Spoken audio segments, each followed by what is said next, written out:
کتاب عرابه خدایان نوشته اریک فون دنیکن، ترجمه دکتر محمد علی نجفی. مقدمه دکتر محسن هشترودی. از دورانهای پیش برای انسانها دنیاهای دور کیهان معمای لاینحلی بود که با افسانه‌ها و اساطیر آمیخته شده بود.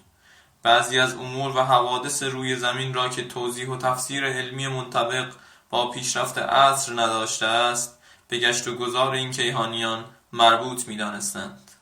گوس، ریاضیدان شهیر آلمانی، پیشرفت عجیب علم هیئت را از زمان بابلیان و کلدانیان به بازدید کیهانیان از زمین منتسب می‌کند و مدعی است که علوم دیگر از قبیل فیزیک و شیمی و ریاضی را انسان‌های آن زمان درک نمی‌کردند، ولی هیئت را با آموزشی مشاهده‌ای و کمی تجربی از کیهانیان آموخته بودند.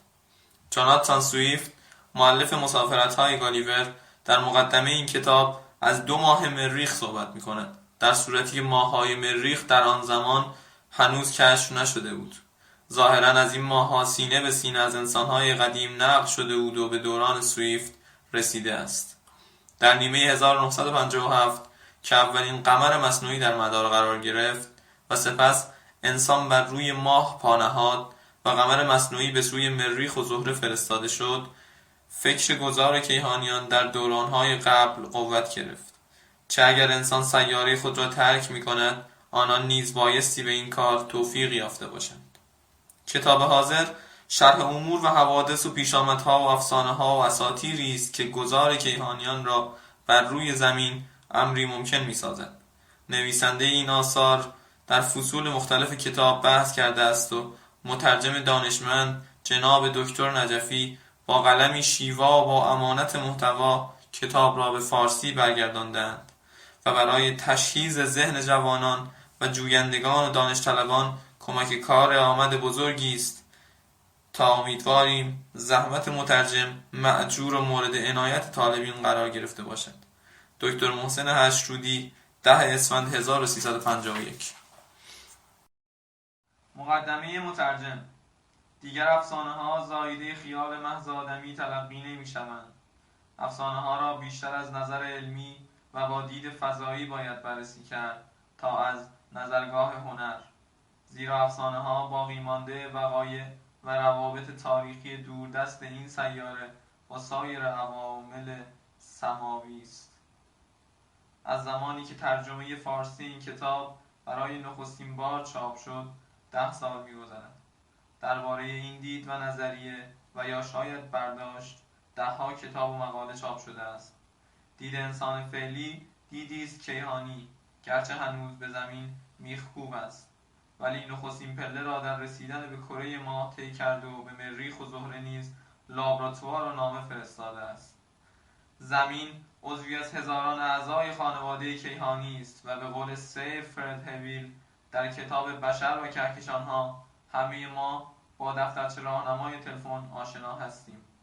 شماره مورد نظر خود را از آن به دست می‌آوریم و تلفن می‌کنیم. به عقیده من در کهکشان‌ها از میلیاردها سال چنین وضعی وجود دارد و پیام‌ها و نامه‌ها با حجم زیاد در سراسر کهکشان‌ها رد و بدل می‌شود، بیان که ما از این پیام‌ها مطلع باشیم. همانطور که سیاه‌پوستان آفریقایی از پیام‌های رادیویی و تلویزیونی که در اطراف آنان وجود دارد ناآگاهند. ما باید سعی کنیم که شماره خود را در دفترچه کیهانی وارد کنیم و در ارتباط با سایر اعضای خانواده زندگی داشته باشیم. در خلال این مدت کوتاه، نظریه‌ای جسورانه از 2 آکادمیسر شوروی که وزین و شرباکوف بودند درباره عدم طبیعی بودن کره ماه مطرح شد که مورد بحث گرم مفاهیم علمی قرار گرفت. رشته‌ای به نام مافوق روانشناسی پایه‌گذاری شد که در واقع به مسائلی می‌پرداخت که در گذشته جزو متافیزیک و دور از حیطه علم عملی تلقی می‌شد. مسائل تلپاتی و پیشگویی و سایر مواردی که به قدرت استثنایی بعضی انسان‌ها ارتباط دارد در حیطه بررسی این رشته است. اصل عظیم تقارن که از هزاران سال پیش در اسناد قدیم هند علل اخص مطرح شده بود، امروز مورد بحث و مطالعه است. یگانه رشته‌ای که فیزیک، ریاضیات، فلسفه هر سه با هم در عالی‌ترین سطح آن باید در راه یافتن به کم و کیف آن بپردازند، رشته بیولوژی که مستقیما به ژن و موجودیت حیات ارتباط دارد در درجه اول رشته‌ها قرار می‌گیرد. 5 موضوع در این ارتباط مطرح می‌شوند. 1. منشأ تمدن سازان کیهانی که به زمین فرود آمدند. 2. تکنیک‌های ژنتیکی در تبدیل انسان میمون نما به انسان هوشمند فعلی. 3. مسئله امکان تجدید حیات یک انسان پس از مرگ و یا کپی کردن او حتی در زمان حیات خودش که منشأ زنده شدن پس از مرگ را با خود دارد. مومیایی کردن و توجه خاص به حفظ تن مردگان عطف به همین مسئله است. 4.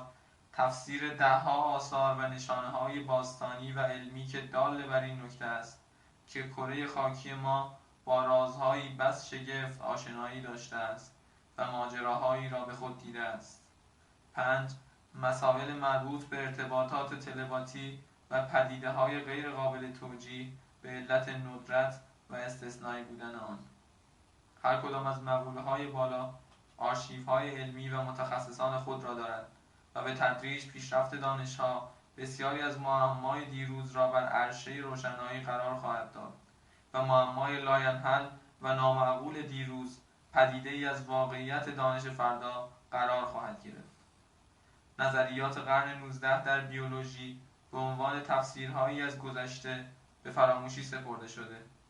تعداد بیولوژیست‌ها در سال 1995 به مراتب از تعداد فیزیکدانان در جهان فزونتر خواهد بود. آغاز پرواز به فضا همراه با پیشرفت‌ها و گسترش‌هایی در زمینه بیولوژی میباشد. آیا میشود انسان را از راه غیر گامتیک تکثیر کرد؟ یک فرد را از نو ساخت، کپی کرد، پله کپی کرد و به همه جا فرستاد؟ این معماران کیهانی در ارتباط با زمین در کجا و در کدام منظومه و صورت فلکی قرار دارند؟ رابرت تمپل در کتاب معمای شعرای یمانی با عرضه دلایلی روشن و زیادی از آثار باستانی و از آنتروپولوژی نشان می‌دهد که منشأ تمدن زمینی از سیاره‌ای که در صورت فلکی کلب اکبر که ستاره شعرای یمانی یعنی درخشنده ترین ستاره نیمکره شمالی و جنوبی زمین با قطر -1.4 جزئی از این صورت فلکی است میباشد. کتاب بسیار ارزنده و جالب ترین اثری است در این مورد که تاکنون چاپ شده است و شاهکار به شمار میآید.